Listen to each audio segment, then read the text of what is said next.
ಇಕ್ಕೇರಿಯ ಗತವೈಭವವನ್ನು ಸಾರೋಕೆ ದೃಢವಾಗಿ ನಿಂತಿರೋ ಕೆಳದಿ ಸಂಸ್ಥಾನದ ಒಂದು ದೈತ್ಯ ದೇವಾಲಯವೇ ಈ ಅಘೋರೇಶ್ವರ ದೇವಾಲಯ. 10 ಅಡಿ ಎತ್ತರದ 32 ಕೈಗಳಿದ್ದ ಅಪರೂಪದ ಅಘೋರೇಶ್ವರನ ವಿಗ್ರಹವೇ ಒಂದು ಕಾಲದಲ್ಲಿ ಈ ದೇಗುಲದ ಮುಖ್ಯ ಆಕರ್ಷಣೆಯಾಗಿತ್ತು.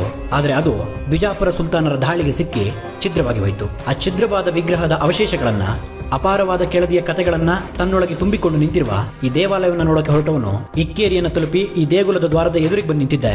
ಸ್ವಾಗತಕ್ಕೆ ನಿಂತಿದ್ದ ಕಟಾಂಜನ ಎಂಬ 2 ಆನೆಯ ಕೆತ್ತನೆಗಳನ್ನ ನೋಡ್ತಾ ಈ ದೈತ್ಯ ದೇವಾಲಯದ ಒಳಗೋದೆ. ಗಜಗಾತ್ರದ ಕಲ್ಲಿನ ಕಂಬಗಳೇ ತುಂಬಿದ್ದ ಮಂಟಪದ ಮಧ್ಯದಲ್ಲಿ ಸಾಗಿ ಗರ್ಭಗುಡಿಯ ಎದುರಿಗೆ ಬಂದು ನಿಂತ್ರೆ ಅಲ್ಲಿ ಅಳಿದುಳಿದ ಪೀಠವಿದ್ದೆ ಹೊರತು ಅಘೋರೇಶ್ವರನ ವಿಗ್ರಹವಿರಲಿಲ್ಲ. ಬದಲಿಗೆ ಬೇರೊಂದು ಶಿವಲಿಂಗವನ್ನ ಪ್ರತಿಷ್ಠಾಪಿಸಲಾಗಿತ್ತು.